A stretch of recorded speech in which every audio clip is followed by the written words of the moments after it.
What is he trying to do? Mauricio Pochettino has claimed, "We need time." In a recent interview, Pochettino has now been in charge for more than half a season, and there has been a lot of talk about Chelsea not having a system under Poch. But every team, from the highest level to the lowest level, has a system.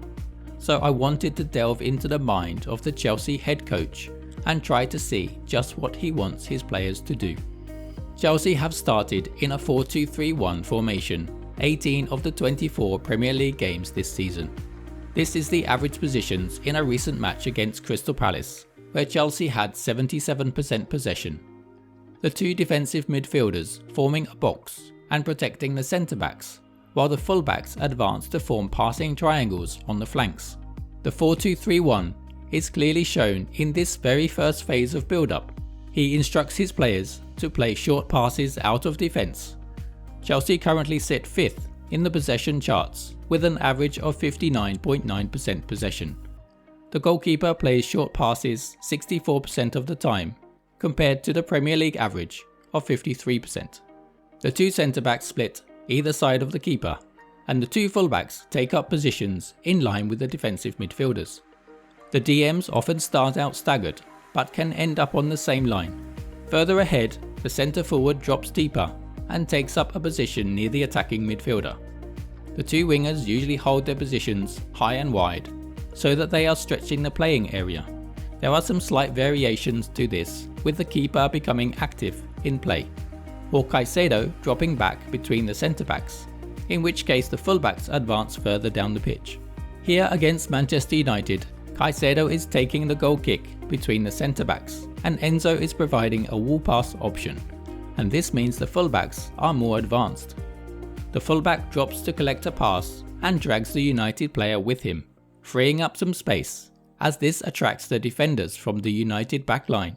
Jackson receives a pass from a DM in this space, where Chelsea could potentially have had a 4 versus 3, but the pass was difficult to control. Chelsea, much the same as other teams, use combination third-man passes to progress the ball into the second phase. The centre-back, defensive midfielder and full-back form a triangle to attract a press from the opposition and play through the press. The idea then is to play the ball in the central channel to the attacking midfielder or centre-forward, who is playing between the opposition's defence and midfield line. Poch then wants the ball to be played behind the opposition full-back and utilise the pace of the wingers. If the attacking midfielder drops into the midfield line, this is a trigger for Enzo to move into the advanced position near the centre forward. Or this can just be a natural need to fill the midfield, as seen here against United. Levi Colwill has played the left back role quite often this season, and although he adds to the defensive strength, especially on set pieces, his natural tendency is to cover behind, so he often doesn't overlap and provide width, as shown here against Fulham. Against teams that sit in the mid-block though, Chelsea take a different approach by going around the outside. One of the full-backs, which is usually the right back when Colwill plays as a left back, advances down the outside channel, and Chelsea form a back 3 with one DM in front of an asymmetrical shape. Chelsea try to overload the flanks and get the ball out wide as quickly as possible. The other DM, usually Enzo, moves into the half spaces, with the attacking midfielder in the other one. There's a front 3 with 2 number 8s when they try to get the ball behind the fullback or use the overload to switch play. There have been a few times this season though that only having one DM in front of a back 3 does leave the defence exposed and vulnerable in transitions. A stubborn low block could also see Caicedo dropping to form a back 3, and both fullbacks using the width of the pitch and the wingers in the half spaces supporting the striker. Once the ball is played quickly to the fullback, 1-2s are played with the wingers.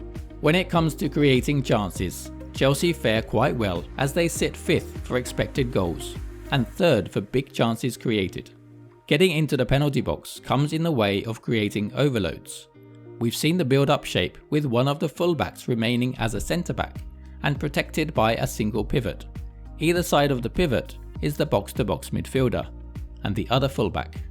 The front line is made up of the centre forward, who is joined by the attacking midfielder in the central channel and the 2 wingers. But look how one of the wingers moves inside to make room for the fullback to move into the front line, creating an overload. This can sometimes be the box-to-box midfielder Enzo, with the fullback moving inside to support a single pivot.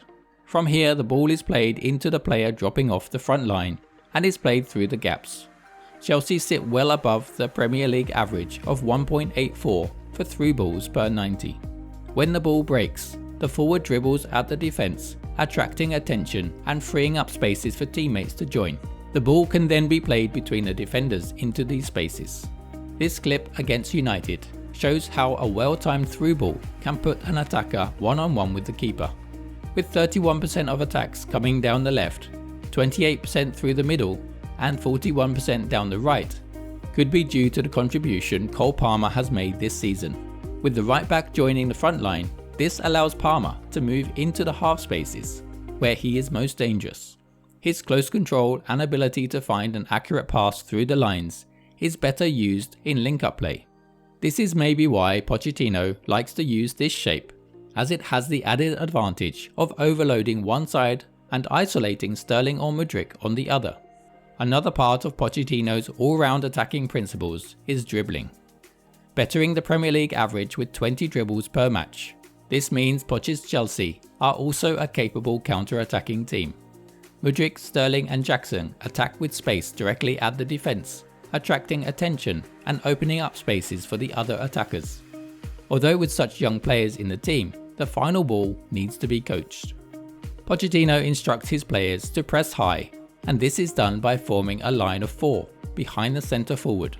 The centre forward cuts off a return pass to the keeper with a curved run. The line of 4 spread across the pitch so that the wide players can cover the fullbacks and the centre mids cover the pivot or pivots.